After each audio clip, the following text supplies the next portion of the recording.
खबरों के एक्सप्रेसवे से आगे रुक करते हैं सियासी ढाबे का, जहां आज की सबसे दिलचस्प खबर मौजूद है। महिलाओं के लिए 33% आरक्षण वाला नारी शक्ति वंदन बिल लोकसभा से पास हो गया। हालांकि विपक्ष ने बिल के प्रावधानों को लेकर सरकार पर सवाल उठाए।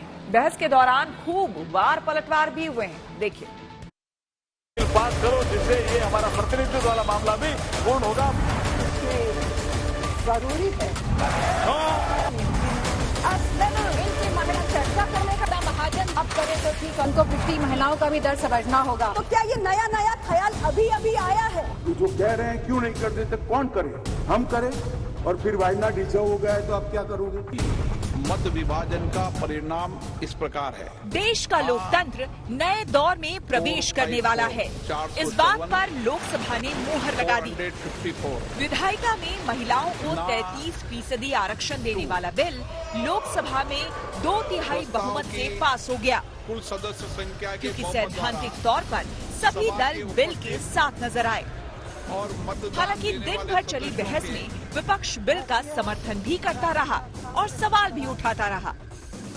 सवाल ये कि कोटे में कोटा क्यों नहीं, यानी ओबीसी और SC/ST महिलाओं के लिए इसमें अलग प्रावधान क्यों नहीं। मैं एक सवाल पूछना चाहती हूँ। पिछले 13 वर्षों से भारतीय स्त्रियां अपनी राजनीतिक जिम्मेदारी का इंतजार कर रही हैं और अब उन्हें कुछ वर्ष और इंतजार करने के लिए कहा जा रहा है। कितने वर्ष? 2 वर्ष, 4 वर्ष, 6 वर्ष, 8 वर्ष? क्या भारत की स्त्रियों के साथ बर्ताव उचित है? 2008 में आप राज्यसभा के अंदर इस बिल को लेकर आए थे और 2010 में आपने इसको पारित कराया था। आज आप कांग्रेस पार्टी के तरफ से ये विषय ओबीसी कोटा का जो उठाया जा रहा है, मेरे मन में जिज्ञासा है कि उस समय जब राज्यसभा में लाके बिल पास कराया था, तब क्या पिछड़े समाज की महिलाओं को कोटा दिया जाए, ये विषय आपके संज्ञान में आपकी पार्टी की प्रायोरिटी था या नहीं था? तो सवाल उठता है, महिलाओं को मजबूती देने वाले बिल पर जरूरत तो नहीं थी, लेकिन शायद चुनावी तकाजा था कि बहस ओबीसी की तरफ मुड़ गई। राहुल गांधी ने सरकार की मंशा पर सवाल उठाए तो गृह मंत्री ने भी पलटवार का मौका नहीं गंवाया। हिंदुस्तान के सेक्रेटरीज 90 में से सिर्फ 3 ओबीसी से हैं। ये जो सेक्रेटरीज हैं जो ओबीसी कम्युनिटी से हैं, ये हिंदुस्तान के सिर्फ 5% बजट को कंट्रोल करते हैं। तो OBCs who number a huge percentage have 3% of the 90 secretaries of this country. अब इनकी समझ है कि देश सेक्रेटरीज चलाते हैं, मेरी समझ है देश सरकार चला। आंकड़े अगर आपको चाहिए तो मैं बता देता हूं, सुनने के लिए आप बैठे नहीं हो। भारतीय जनता पार्टी के सांसद में 29%, 85 सांसद ओबीसी कैटेगरी के हैं। काम डिलिमिटेशन कमीशन ने ही करेगा। ओबीसी और SC/ST महिलाओं के लिए कोटे की मांग करते हुए बहस अल्पसंख्यक समुदाय के महिलाओं तक गई। आम चुनाव में चंद महीने ही बाकी है, लिहाजा BSP ने 50% कोटे की भी मांग उठा दी। उनको संविधान में सम्मान देने का काम किया। इस विधेयक का हम समर्थन करते हैं, लेकिन बहुजन समाज पार्टी की कुछ मांगे हैं जिसको हम चाहते हैं कि इस विधेयक में सम्मिलित किया जाए। लोकसभा व राज्यसभा की विधानसभाओं में 33% आरक्षण के बजाय 50% आरक्षण दिया जाए और इस आरक्षण को राज्यसभा और राज्य की विधान परिषदों में भी लागू किया जाए। महिला आरक्षण में SC/ST के साथ ओबीसी वर्गों के आरक्षण को भी सुनिश्चित किया जाए। बिल के मामले में विपक्ष को ऐतराज इसलिए भी है कि इसे जनगणना और परिसीमन के बाद लागू किया जाना है। माना जा रहा है कि इसमें 4-5 साल का वक्त लग सकता है। इसी आधार पर विपक्ष सरकार की मंशा पर सवाल उठा रहा है, तो बीजेपी उसे संविधान की याद दिला रही है।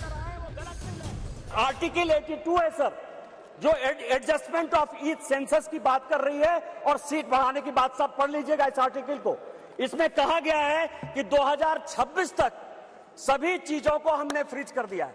आप अनकॉन्स्टिट्यूशनल काम करना चाहते हैं, आप उसके ऊपर जो है कहते हैं कि 2024 से लागू कर दीजिए, तुरंत सुप्रीम कोर्ट में जाएगा और सुप्रीम कोर्ट में तुरंत वो स्टक डाउन हो जाएगा। क्या आप चाहते हैं कि महिलाओं को रिजर्वेशन नहीं दें? आपकी मंशा नहीं है। आप 334A जो आपने प्रावधान किया है वो अनिश्चित काल तक चलता रहेगा और 2024 का भारी जुमलेबाजी करके महिलाओं को छलने का काम करेंगे। लेकिन महिलाएं, इस देश की जनता आपकी जान गई है, आप भारी जुमलेबाज हैं, आपके किसी जुमले पर उसको भरोसा नहीं है, उसको विश्वास नहीं। कोटे में कोटा का एंगल निकालकर विपक्ष सरकार से सवाल पूछ रहा है, तो दूसरी ओर बिल के लिए क्रेडिट लेने की भी होड़ है। कांग्रेस ने बार बार राजीव गांधी और मनमोहन सरकार को याद किया। बीजेपी ने बार बार टोका कि ये मोदी सरकार की उपलब्धि है। पहली दफा स्थानीय निकायों में स्त्री की भागीदारी तय करने वाला संविधान संशोधन मेरे जीवन साथी राजीव गांधी जी ही लाए थे। उन्होंने लाए थे जो राज्यसभा में 7 वोटों से गिर गया था। 33% यदि रिजर्वेशन लोकसभा और विधानसभा में यदि लागू होने वाला है और माननीय प्रधानमंत्री जी लेकर आए हैं इन 2 महिलाओं का, लेकिन सोनिया जी ने अपने पूरे भाषण में न गीता मुखर्जी का जिक्र किया न सुषमा स्वराज का जिक्र किया। यह किस तरह की राजनीति है? अपना क्रेडिट लेना चाहती हैं कि हमारा बिल है। यह बिल आपका नहीं है, आप जो बिल लेकर आए वो गलत बिल है। मत विभाजन का परिणाम लोकसभा से इस बिल को पास कराने के लिए मोदी सरकार के पास पर्याप्त बहुमत था। विपक्ष को भी छवि की चिंता थी, लिहाजा विरोध तो हुआ लेकिन इसके खिलाफ मतदान नहीं हुआ। तय माना जा रहा है कि गुरुवार को राज्यसभा में भी ये बिल आसानी से पास हो जाएगा। Bureau report, good news today.